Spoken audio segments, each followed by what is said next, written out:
அப்போஸ்தலர் நடவடிக்கைகள் 4ஆம் அதிகாரம் 13ஆம் 12ஆம் வசனத்தை எடுத்துக்கொள்ளுங்கள்.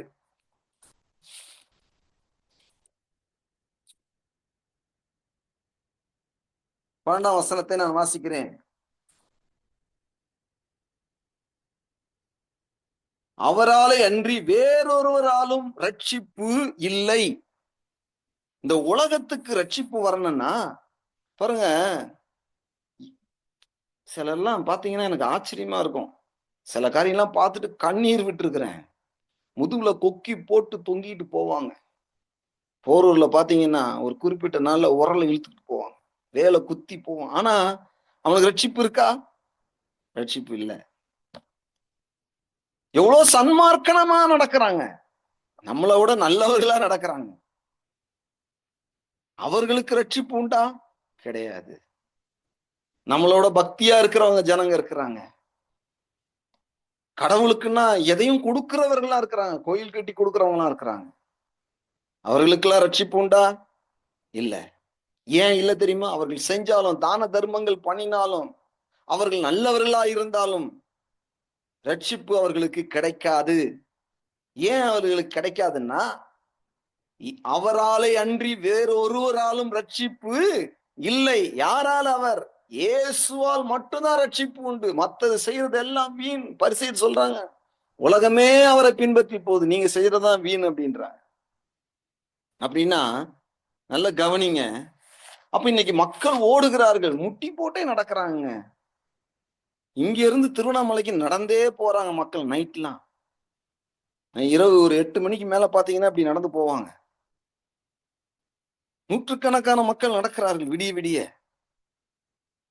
அந்த பக்கம் ஒரு ஜனம் போகுது, முட்டி போட்டு நடக்கிறாங்க, சுத்துறாங்க, என்னென்னவோ பண்றாங்க. ஆனால் அவைகள் எல்லாம் மனுஷனை ரட்சிக்காது. அவைகளெல்லாம் பாவம் மன்னிப்பு இல்லை. அவைகள் விடுதலை கொடுக்க முடியாது. ஆனா இயேசு மட்டும்தான் சொல்லப்பட்டிருக்கு. 4:12 சொல்லப்பட்டிருக்கு, அவராலே அன்றி வேறொருவராலும் ரட்சிப்பு இல்லை. ஏன் அவர்களுக்கு நம்ம சொல்லணும்னா, இந்த இயேசுவால் மட்டும்தான் பாவ மன்னிப்பு, இந்த இயேசுவால் மட்டும்தான் சாபத்திலிருந்து விடுதலை, இந்த இயேசுவால் மட்டும்தான் அவனுக்கு சமாதானம் கிடைக்கும். பாவம் செய்கிறவன் சமாதானமாக வாழ முடியாது. அடிமைத்தனத்தில் இருக்கிறவன் சமாதானமா வாழ முடியாது. ஜனங்க ஓடுது சமாதானத்துக்கு, எங்கெங்கயோ போறாங்க, என்னென்னவோ தியானம் பண்ணி பாக்குறாங்க, சமாதானம் இல்லை. அந்த சமாதானத்தை இயேசு சொன்னார், நான் என்னுடைய சமாதானத்தையே உங்களுக்கு நான் கொடுத்து விட்டு போகிறேன் சொன்னார். என்னுடைய சமாதானத்தை உண்டு பண்ணும் ஆக்கினை அவர் மேல் வந்தது. இந்த மனுஷனுக்கு சமாதானம் கிடைக்கிறதுக்காக அதுக்கான ஒரு தண்டனையை இயேசு சிலுவையிலே ஏற்றுக்கொண்டார். சாதாரணமாக இல்ல. அப்படின்னா இந்த சமாதானம் இல்லாத மக்கள் இவ்வளவு இருக்கிறாங்களே, அவர்கள் எங்கெங்கோ தேடுகிறார்களே. டாக்டர்கிட்ட தேடுறாங்க, ஜோசியக்காரங்கிட்ட தேடுறாங்க, என்னென்னவோ சொல்றாங்க, அவங்க கிட்ட எல்லாம் தேடுறாங்க, பணத்தை கொடுத்து பாக்குறாங்க, நேரத்தை கொடுத்து பாக்குறாங்க. ஆனா ஒரே ஒரு வழிதான், நானே வழியும் சத்தியமும் ஜீவனமாய் இருக்கிறேன் என்று சொன்ன அந்த ஒருவரால் மட்டும்தான் அந்த ரட்சிப்புக்கு. அப்படின்ற சத்தியம் நமக்கு தெரியும், அவங்களுக்கு தெரியாது. அவராலே அன்றி வேறொருவராலும் ரட்சிப்பு இல்லை. நாம் ரட்சிக்கப்படும்படிக்கு வானத்தின் கீழும் கீழெங்கும் மனுஷருக்குள்ளே அவருடைய நாமமே அல்லாமல் வேறொரு நாமம் கட்டளையிட. ஏங்க, அவங்க ரொம்ப கஷ்டப்படுறாங்க, அதனால தேவன் அவங்களுக்கு ரட்சிப்பை கொடுத்துருவார் நினைக்கிறீங்களா? கிடையாதுங்க. ஒரே வழி, குமாரனை ஏற்றுக்கொண்டால் மாத்திரம்தான். குமாரனை உடையவன் ஜீவனை உடையவன். யார் மேல தண்டனை வரும்? இயேசு விசுவாசிக்காதவர்கள் மேல தண்டனை வரும். அப்ப இத்தனை ஆயிரக்கணக்கான மக்கள் இருக்கிறாங்களே, பக்தி உள்ளவர்கள் இருக்கிறாங்களே, ஏதோ கடவுளை தேடுற மக்கள் இருக்கிறாங்களே, நல்ல மக்கள் இருக்கிறாங்களே, அவர்களுக்கு அது கிடைக்கலையே. அவர்களுக்கு கிடைக்கணுன்றதுக்காக தான் நம்ம இந்த உலகத்துல இருக்கோம். அவராலே அன்றி வேறொருவராலும் ரட்சிப்பு இல்லை. அந்த ரட்சிப்பை அவர்களுக்கு எப்படி கொடுக்க வேண்டுமோ அப்படி நாம் கொடுப்பதற்காக இந்த உலகத்தில் நாம் இருக்கிறோம். அதனால இயேசு சொன்னார், நீங்கள் இந்த உலகத்திற்கு வெளிச்சமாக இருக்கிறீர்கள், உப்பாக இருக்கிறீர்கள், மலை மேல் இருக்கிற பட்டணமாக இருக்கிறீர்கள். ரட்சிப்புக்கான விலக்கிரயத்தை அவர் கொடுத்துட்டாரு. கிருபையினால் ரட்சிப்பு உண்டாகிறது. ஆனால் அந்த ரட்சிப்பை ஒருவனுக்கு கொடுக்கும்படிக்கு அந்த ரட்சிப்பின் வல்லமை எனக்குள்ள இருக்கிறது. நான் இன்னைக்கு பேசலன்னா அவன் நரகத்துக்குள்ள போயிருவான். நான் இன்னைக்கு பேசலன்னா இன்னைக்கு சமாதானம் இல்லாம தூங்க போறான். நான் பேசலன்னா அவன் பாவத்துல எல்லாம் வாழ்ந்துகிட்டு இருக்கிறான். நான் மட்டும் இன்னைக்கு பேசலன்னா அவன் சாபத்துல எல்லாம் வாழுவான். ஆனா நான் என்னைக்கு சுவிசேஷத்தின் ஒளிய நான் பிரசங்கம் பண்ணுகிறோம், தேவனுடைய சாயலா இருக்கிற மகிமையின் சுவிசேஷம் அவர்களுடைய இருதயங்களிலே பிரகாசிக்கும்படிக்கு நான் என்றைக்கு இயேசுவை பற்றி சொல்லுகிறேனோ அன்றைக்கே அந்த வெளிச்சம் அவர்களுக்கு இருதயத்துக்குள் போகிறது. பாவத்திலிருந்து அவர்கள் விடுதலை ஆகிறார்கள், சாபத்திலிருந்து அவர்கள் விடுதலை ஆகிறார்கள், சமாதானம் இல்லாத வாழ்க்கையிலிருந்து அவர்கள் விடுதலை ஆகிறார்கள். அப்படிப்பட்ட காரியத்தை செய்வதற்கு தான் நீங்களும் நானும் இங்கே இருக்கிறோம். சபையும் இங்க வைக்கப்பட்டிருக்கிறது. ஏன்னா சுவிசேஷத்தின் வேலைக்காகவும் சபையின் பக்தி விருத்திக்காகவும் அவர் அப்போஸ்தலர்களையும் தீர்க்கதரிசிகளையும் சுவிசேஷங்களையும் போதகர்களையும் மேய்ப்பர்களையும் வைத்திருக்கிறார். இந்த சபையும் அதுக்காக தான் வச்சிருக்கிறாரு. இந்த வேலையை நீங்க செய்யணும். அந்த வேலையை செய்யறதுக்கு தான் நான் சொல்றேன். அதை நீங்க சபையில வந்து செய்யக்கூடாது. அதை எப்படி செய்ய வேண்டும் என்றால் அதை வீட்டுல வச்சு செய்யணும். நீங்க தேவனை ஆராதிக்க வேண்டும், நீங்கள் தேவனோடு ஜெபிக்க வேண்டும், நீங்கள் தேவனை மக்களை வரவேற்க வேண்டும், நீங்கள் மக்களை கிறிஸ்துவிடத்திலே நடத்த வேண்டும். பாருங்க, இப்படி நான் சொல்ற மாதிரி பவுல மாதிரி நீங்க இருந்துட்டீங்கன்னா உங்களை மாதிரி நல்ல விசுவாசி உலகத்துல இருக்க முடியாது. பவுல் பாருங்க, இயேசுவை ஏற்றுக்கொண்டவன இயேசுவே கிறிஸ்து என்று பிரசங்கித்தான். 9ஆம் அதிகாரத்திலே ஸ்டார்ட் ஆயிருச்சு. அவன் பேசினது எல்லாம் கிறிஸ்து கிறிஸ்து என்று பிரசங்கித்தான். பழைய ஏற்பாட்டில் நிரூபிச்சான். பழைய ஏற்பாட்டில இருந்து நீங்கள் அறியாமல் ஆராதிக்கிற அந்த தேவனையே நாங்க சொல்றோம் அப்படின்னா, யூதர்களுக்கு பழைய ஏற்பாட்டு காரியத்திலிருந்து அவன் விலக்கி காமித்தான். யார? இயேசுவை. அப்படி என்றால் பவுலை குறித்து என்ன சொன்னார்கள்? இன்றைக்கு அதே காரியம் உங்களை பத்தி சொல்லணும். ஆனா நம்ம என்ன பண்றோம்னா எல்லாம் ஆப்போசிட்டா நடக்கும். பவுல சொன்னாங்க, அவன் போய் சந்தை வெளிகளிலே நின்று பேச ஆரம்பிச்சான். யாராவது வந்தாங்கன்னா உடனே அவங்களோட தர்க்கம் பண்றது. நீங்க தர்க்கம் பண்ணுங்க நான் சொல்ல. ஒருவரை பார்த்து ஹாய் பண்ணுவீங்க, அப்புறம் சிரிப்பீங்க, பேசுவீங்க, ஃப்ரெண்ட்ஷிப்பா இருப்பீங்க. அது மாத்திரம் செஞ்சிடாதீங்க, அதோடு சேர்ந்து அவங்களுக்கு இயேசுவையும் கொடுங்க. பவுலை பத்தி சொன்னாங்க, பவுலை வாயாடி என்று சொன்னார். வாயாடி என்னப்பா, எதுக்கு எடுத்தாலும் இயேசு கிறிஸ்துவ பத்தி பேசணும். வாயில வர்றதெல்லாம் இயேசுடைய பாடு மரணம் உயிர்த்தெழுதலை பத்தி பேசுவோம். அதனால பவுலை என்ன சொன்னாங்க? வாயாடி. இன்னைக்கு வாயாடின்னு சொல்றாங்க நிறைய பேர். அது வேற விஷயம். இந்த உலகத்தை பத்தி சொல்லி சண்டையை போட்டா அவளுக்கு பேரு அவனுக்கு பேரு வாயாடி. ஆனா அந்த காலத்துல பவுலுக்கு கிடைச்ச பேரு இயேசுவை பத்தி சொல்லிக்கிட்டே இருந்தான். ஐயோ, வாய் சும்மாவே இருக்க மாட்டாங்குதுப்பா, வாயாடிப்பா. லேடிஸ் சொன்னா பரவாயில்ல, ஒரு ஜென்ஸை பார்த்து சொல்றாங்க. அதுவும் முட்டாள் இல்ல பவுலு, கல்விமான், அறிவிலே கல்லாதவன் அல்ல. அவன் கமாலியல் பாதத்துல படிச்சவன், பரிசேயன், எபிரேயன், ரோமன், எல்லா ஞானமும் உடைய அவன் பேசுறான். கிறிஸ்துவின் சுவிசேஷத்தை குறித்து நான் வெட்கப்படேன். நான் பேசிக்கிட்டே இருப்பேன். ஏன்னா பைத்தியமாய் தோன்றுகிற பிரசங்கத்தினாலே தேவன் ரட்சிக்க சித்தமானார். நான் ஏன் பேச வேண்டும்? என்னுடைய பேச்சினாலே ஆவியானவர் கிரியை செய்து மக்களை அதிலிருந்து பாவத்திலிருந்து விடுதலையாக்குவார், சாபத்திலிருந்து விடுதலையாக்குவார், அவர்களுடைய பிரச்சனையிலிருந்து அவர்களை விடுதலையாக்குவார், அவர்களுக்கு நித்திய ஜீவன் கிடைக்கும், அவர்கள் தேவனுடைய ராஜ்யத்துக்கு வருவார்கள். ஆகவே நான் பேசிக்கொண்டே இருப்பேன் சொன்னான். எத்தனை பேருக்குங்க பவுல் பேசினாரு? எண்ணிக்கை உள்ளவர்களுக்கே நான் பேசினேன். அது 2 பேரா இருந்தாலும் சரி, ஒருத்தரா இருந்தாலும் சரி, நான் பேசுவேன்றார். சில சொல்லுவாங்க, உங்க சபையில எத்தனை பேர் இருக்காங்க அப்படின்னு கேட்பாங்க. இவ்வளவு பேர் இருந்தாதான் வந்து பிரசங்கம் பண்ணுவோம், அப்பதான் நம்ம பிரசங்கம் வரும்ட்டு. அவருக்கு அப்படித்தான் வரும். அப்படிப்பட்ட ஆளை நம்ம சபைக்கு கூப்பிடக்கூடாது. இயேசு கிறிஸ்து ஒருத்தரா இருந்தாலும் போய் அவனுக்கும் சுவிசேஷம் சொன்னார், அவனையும் தேடி போனார். ஒரு ஆடு ரொம்ப முக்கியம். அதனால பவுலுக்கு அவ்வளவு பெரிய பிரசங்கியாரு, எத்தனை பேர்னு வர்றாங்கன்னு கேட்கறதே கிடையாது. ரட்சிப்பு பெருசுங்க. தேவன் உங்களை பயன்படுத்தணும்னா நீங்க சொன்ன சுவிசேஷத்தை குறித்து நான் வெட்கப்படேன். அது யூதர்களுக்கு ஒரு மாதிரி தோணலாம், கிரேக்கர்களுக்கு ஒரு மாதிரி தோணலாம், மத்தவங்களுக்கு வித்தியாசமா தோணலாம். ஆனா எனக்கு ஒண்ணு தெரியும், பைத்தியமாய் தோன்றுகிற பிரசங்கத்தினாலே தேவன் ரட்சிக்க சித்தமானார். என் வார்த்தையினால, நான் பேசுற வார்த்தையினால மக்கள் ரட்சிக்கப்படுவார்கள். மக்கள் இயேசுவை நம்புவார்கள். மக்கள் இயேசுவை விசுவாசிப்பார்கள். நான் பேசுகிற வார்த்தையினால சமாதானத்தை பெறுவார்கள். நான் பேசுற வார்த்தையின் மூலியமாக அவர்களுக்குள்ளாக ஒரு அசைவு உண்டாகும். ஏனென்றால் தேவனுடைய ராஜ்யத்துல நான் இருக்கிறேன், தேவனுடைய ராஜ்யத்தினுடைய பணியை நான் செய்யறேன். அதுக்குதான் சொல்ல வரேன், நீங்க பேசணும். 1 அப்போஸ்தலர் 18ஆம் அதிகாரத்துல ஆண்டவர் சொன்னாரு, இந்த பட்டணத்திலே அநேக ஜனங்கள் இருக்கிறார்கள், பவுலே பயப்படாதே, நீ பேசு. இருக்கா? வாசிமா. ராத்திரியிலே கர்த்தர்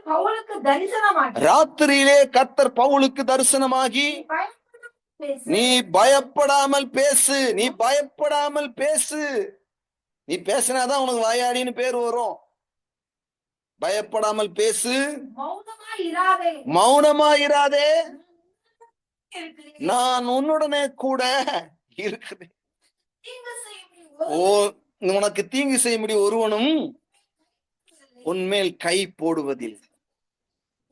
இந்த பட்டணத்திலே எனக்கு அநேக ஜனங்கள் உண்டு. ஆண்டவர் இன்றைக்கு உனக்கு சொல்றாரு, அன்னைக்கு பவுல்கிட்ட சொன்னாரு, இன்றைக்கு உனக்கு சொல்றாரு, நீ பேசு. 1 கொரிந்தியர் 18 அப்போஸ்தலர் 18ஆம் அதிகாரம் 8-9 வசனங்களை சொல்றாரு, நீ பேச வேண்டி நீ அமைதியா இருக்கலாமா? நீ என்னை குறித்து, ஆண்டவர் சொல்றாரு, நீ என்னை குறித்து யூதேயாவில பேசினது போல நீ ரோமிலையும் பேசணுன்றாரு. நீ இருக்கிற இடத்துல இயேசு சொல்றாரு, என்னை குறித்து நீ பேசணும். உன் தெருவில் என்னை குறித்து நீ பேசணும். என்னை அறியாத ஜனங்கள்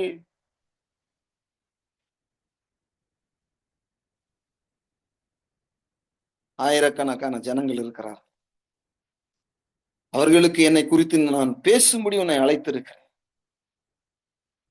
ஆகவே பவுலே, நீ அமைதலாயிராதே, பயப்படாதே, ஒருவனும் உனக்கு தீங்கு செய்ய முடியாது. இந்த பட்டணத்திலே எனக்கு அநேக ஜனங்கள் இருக்கிறார்கள், உன்னை சுற்றி அநேக ஜனங்கள் இருக்கிறார்கள். தேவன் நீங்கள் பேச வேண்டும் என்று விரும்புகிறார்.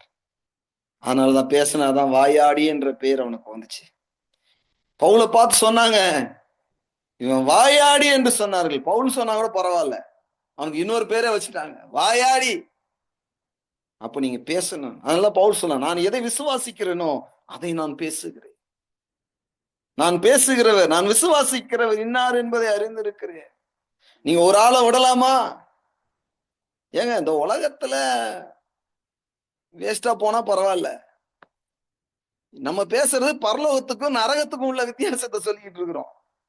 அப்போ ஒரு மனுஷனை விடலாமா? ஒரு வாய்ப்பு கிடைக்கும் போது அவன்கிட்ட பேசணும் இல்லையா? வாய்ப்பு கிடைக்காம இருக்கா? அந்த வாய்ப்பை தேவனை ஏற்படுத்தி கொடுப்பார். வாய்ப்பு கிடைச்சும் நீங்க சொல்லாம இருக்கிறீங்களா? ஆண்டவர்கிட்ட மனம் திரும்புங்க. ஆண்டவரே, நான் நினைச்சிருந்தா அந்த அக்காவை சபைக்கு கூட்டு போயிருக்கலாம், ஆனா கூப்பிடாம விட்டுட்டேன், என்ன மன்னிச்சிருங்க. இப்போ நான் யாரெல்லாம் கூட்டு போகணும்னு நினைக்கிறோமோ அவங்கள நான் கூட்டு போடுறேன். நான் கூப்பிட்டுதான் எங்க அம்மா வந்திருப்பாங்க, ஆனா நான் கூப்பிடாம விட்டுட்டேனே. இன்னைக்கு நீங்க கலங்குறீங்களா? அம்மா, உங்க அம்மா பரலோகம் வரணுமா? கூட்டு வாங்க. உங்க குடும்பத்தார் பரலோகம் வரணும், அதுக்கு கூட்டு வாங்க. உங்க ஃப்ரெண்ட்ஸ் பரலோகம் வரணும், இங்க ஃப்ரெண்ட்ஸா இருந்தேடி, சொல்லாம விட்டுட்டேடின்னு சொல்லக்கூடாது. கடைசியில பரலோகம் வரணும். உங்க சுத்தி பக்கத்துல இருக்கிறவங்க எல்லாம் நாளைக்கு இதெல்லாம் என்கிட்ட சொல்லாம போயிட்டீன்னு சொல்லக்கூடாது. நீங்க பரலோகம் வரணும். உங்களை வாயாடின்னு சொன்னா கூட பரவாயில்ல, நீங்க பேச வேண்டிய இடத்துல இருக்கிறீங்க, பேசுங்கள். வெட்கப்படாதிருங்கள். ஏன்னா இயேசுவ சொல்றதுக்கு நான் வெட்கப்படவே மாட்டேன். பாவம் செய்யறதுக்கு மட்டும்தான் நான் வெட்கப்படுவேன். நம்முடைய வெட்கத்தை எல்லாம் அவர் விசுவாசிக்கணும் வெட்கப்பட மாட்டான்னு சொன்னார்ல. அப்படின்னா நீங்க வெட்கப்பட விட்டுருவாரா உங்கள? இயேசு கிறிஸ்து நாமத்து நிமித்தம் வெட்கப்பட்டா கூட பரவாயில்ல. அதனால நீங்க சொல்ல வேண்டிய இடத்துல இருக்கிறீங்க. உங்களுக்கு ஒரு பெயர் கொடுக்கப்படணும். இனிமேல்ட்டு நீங்கள் வாயாடி என்று சொல்லப்படும். இன்று முதல் நீங்கள் வாயாடி என்று அழைக்கப்படுவீர்கள். சுவிசேஷத்துக்காக. அடுத்தது இன்னொன்னு பாருங்க. இப்ப பாருங்க, நான் இப்பதான் ஒரு பாயிண்ட் சொல்லி முடிச்சிருக்கிறேன். டைம் முடிஞ்சிருச்சு. அடுத்த வாரம் சொல்லலாமா? இன்னும் ஒரு பாயிண்ட் சொல்லி முடிச்சிரு. பவுல பத்தி சொன்னாங்க. அவன் கொள்ளை நோய் என்று சொன்னார். ஐயோ, அந்த மனுஷன் கொள்ளை நோயா இருக்கிறான். இவன் வந்தா அப்படியே ஸ்ப்ரெட் பண்ணி விட்டுறான். கொள்ளை நோய் என்ன பண்ணும்? எந்த சமுதாயத்துக்குள்ள உள்ள போகுதோ அந்த சமுதாயம் அத்தனை பேரும் டிக்கெட். இவ்வளவு வந்துருக்குது ஆப்பிரிக்க கண்டத்துல. அது எந்த குடும்பத்துல போச்சு, அந்த குடும்பத்துல இருக்கிற எல்லாரும் காலி. அதே மாதிரி இந்த சுவிசேஷத்தை பற்றி, இந்த சுவிசேஷம் மக்களை கொள்ளாது. ஜீவனை கொடுக்கிறது, சுகம் கொடுக்கிறது, ஆரோக்கியம் கொடுக்கிறது, தேவ நீதியை கொடுக்கிற சுவிசேஷம். ஆனா அந்த சுவிசேஷத்தை பார்த்து எல்லாரும் என்ன சொன்னாங்க? எப்பா, அதே கொள்ள நோய் மாதிரியே இதுவும் இருக்குப்பா. அது வந்த உடனே அது அப்பாவை பிடிக்குது, அம்மாவை பிடிக்குது, பிள்ளைங்களை பிடிக்குது, குடும்பத்தை பிடிக்குது, பக்கத்து வீட்டுக்காரன் ரட்சிக்கப்பட்டுறான். எல்லாம் குடும்பமா நாங்க கிறிஸ்தவங்கள் ஆயிட்டோன்றாங்க. அந்த காலத்திலேயே பவுலுக்கு ஒரு பேரு. இந்த மனுஷன் ஒரு கொலை நோய். கொலை நோயை பார்த்து பயந்த மாதிரி பவுலை பார்த்து பயந்தார்கள். உங்களுக்கு தெரியுமா? உங்களை பார்த்தா பயப்படணும். அங்க போனா அவங்க கிறிஸ்தவங்களை ஆக்கிடுவாங்கப்பா. என்ன கிறிஸ்தவனை ஆக்காம விட மாட்டாங்க. கொஞ்சம் குறைய என்ன கிறிஸ்தவனாக சம்மதிக்கிறியப்பா. கொஞ்சம் குறைய இல்ல, என் விலங்கு சங்கிலியை தவிர மற்றபடி எல்லாம் என்னை போலாக விரும்புகிறேன் பவுல். கொஞ்சம் குறைய இல்ல. அந்த மாதிரி இருக்கணும். அந்த வியாதி ஆண் என்றும் பார்க்காது, பெண் என்றும் பார்க்காது, சூழ்நிலையை பார்க்காது, பிள்ளைன்னு பார்க்காது, எல்லாரையும் அடிச்சு காலி பண்ணும். அந்த மாதிரி நீங்க ஒரு கொள்ள நோய் மாதிரி இருக்கணும். யார பார்த்தாலும் சரி, சுவிசேஷத்தை அறிவிப்பது என் மேல் விழுந்த கடமை. ஒரு நல்ல சுவிசேஷம் நம்ம வாழ்நாள்ல தான் சொல்ல முடியும். நம்ம மரிச்ச பிறகு சுவிசேஷம் சொல்ல முடியாது. நீங்க ஒரு கொள்ள நோயா இருக்கணும். முதல்ல சொன்னேன் நீங்க ஒரு வாயாடியா இருக்கணும்னு. ரெண்டாவது சொல்றேன், நீங்க ஒரு கொள்ள நோயா இருக்கணும். பரவணும், ஸ்ப்ரெட் பண்ணணும். இந்த வீட்டுல இருந்து அந்த வீட்டுக்கு, இந்த சகோதரன் அந்த சகோதரி கிட்ட அப்படி ஸ்ப்ரெட் பண்ணணும். சுவிசேஷம் அன்னைக்கு அப்படித்தான் வேகமாக பரவிச்சு. இன்றைக்கும் சுவிசேஷம் பரவக்கூடியது, வல்லமை உள்ளது, பலன் தரக்கூடியது, சூழ்நிலைகளை மாற்றக்கூடியது. அப்படி இருந்துச்சுன்னா இந்த தேசம் சீக்கிரம் சந்திக்கப்பட்டுரும். சமாதானம் உண்டாயிரும். பெரிய மாற்றம் உண்டாகும். மாற்றம் என்பது அரசியல் மாற்றம் அல்ல. அரசியல் மக்களை மாற்ற முடியாது, மக்களுடைய சிந்தையை மாற்ற முடியாது. ட்ரெஸ்ஸை வேணா மாத்தலாம், ஆனா அவருடைய உள்ளத்தையும் மனதையும் மாற்ற முடியாது, வாழ்க்கை தரத்தை மாற்ற முடியாது. ஆனா சுவிசேஷம் அப்படி அல்ல. சுவிசேஷம் எந்த மக்களுக்குள் போகிறதோ அவருடைய மனதை மாற்றும், அவருடைய ட்ரெஸ்ஸை மாற்றும், அவர்களுடைய கல்வி தரத்தை மாற்றும், அவங்களுக்குள்ள ஒரு மாற்றத்தை உண்டு பண்ணும். அவர்கள் எதையெல்லாம் மாற்றம் வேணும் என்று இந்த உலகத்தை தேடி போகிறார்கள், அந்த மாற்றத்தை எல்லாம் இந்த சுவிசேஷம் தான் மாற்றத்தை ஏற்படுத்தும். அதனால இப்படிப்பட்ட சுவிசேஷத்தை அறிவிப்பதற்காக நாம் இருக்கிறோம். அதனாலதான் நான் இன்னைக்கும் இருக்கிறேன், இன்னைக்கும் சொல்றேன். இந்த சுவிசேஷத்துக்காக, நான் சுவிசேஷத்துக்காக பீடிக்கப்பட்டிருக்கிறேன். பவுல் சொல்றாரு, இதுக்காக தான் என்னை பிடிச்சாரு ஆண்டவர். உன்னை எதுக்காகமா பிடிச்சாரு? நீ ஒரு கொள்ள நோய் மாதிரி இருக்கணும். நீ ஏன் உன்னை மேக்கப் பண்ணிக்கிட்டு உங்க குடும்பத்தையே பார்த்துக்கிட்டு உங்க பிள்ளையே பார்த்துக்கிட்டு உங்க குடும்பத்தையே பார்க்கறதுக்கு இல்லம்மா. உங்களுக்காக நீங்க வாழ்ந்தீங்கன்னா எல்லாவற்றையும் இழந்து போவீர்கள். ஆனா கிறிஸ்துவுக்காக வாழ்ந்தீர்கள் என்றால் நீங்கள் ஒன்றையும் இழக்க மாட்டீர்கள். தேவனுடைய தயவு உங்கள் மேல் இருப்பதாக. தேவனுடைய வழி நடத்துதல் உங்கள் மேல் இருப்பதாக. தேவன் உங்களை பிரகாசிக்க பண்ணுவாராக. தேவன் உங்களை கனப்படுத்துவாராக. தேவன் தன்னுடைய கிருபையினாலும் இரக்கத்தினாலும் உங்களை முடிசூட்டுவாராக. சரியான பாதையிலே உங்களை தேவன் நடத்துவாராக. நீங்கள் உங்களுடைய வாழ்நாள் முழுவதிலும் தேவனை, இயேசு கிறிஸ்துடைய சுவிசேஷத்தை அறிவிப்பவர்களாக இருப்பீர்களா, இந்த பாரமுடையவர்களாக இருப்பீர்களாக என்று சொல்லி நான் உங்களை ஆசீர்வதிக்கிறேன். பிதாவே, இயேசுவின் நாமத்தினால் இன்றைக்கு விதைக்க போகிற எல்லா வசனத்திற்காக, வார்த்தைக்காக நன்றி சொல்லுகிறோம். ஆண்டவரே, இதுல ஒரு வெளிப்பாடு உண்டாகட்டும்.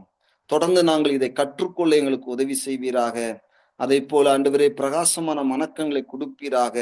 ஆண்டவரே, சீக்கிரமாக இவருடைய வீட்டில் அந்த ஜெப கூட்டத்தை ஆரம்பித்து அநேக பேரை அழைக்க நீங்க உதவி செய்யுங்க. நாங்க ஜெபிக்கிறோம். அநேகரை ரட்சிப்பீராக, இவர்களை பயன்படுத்துவீராக. அது மாத்திரம் இல்ல ஆண்டவரே, இன்றைக்கு காணிக்க விதைக்கிற ஒவ்வொருவருக்கா நாங்க ஜெபிக்கிறோம். அதை பல மடங்கு திருப்பி கொடுப்பீராக. விதைக்கிறவர்களுக்கு விதையும், புசிக்கிறவர்களுக்கு ஆகாரத்தையும் கொடுக்கிற தேவன், இதுக்கு ஏற்ற பலனை கொடுக்கும்படி ஜெபிக்கிறேன். இவளை ஆசீர்வதிக்கிறேன். இயேசு கிறிஸ்துவின் நாமத்தினால் நல்ல பிதாவே, ஆமேன்.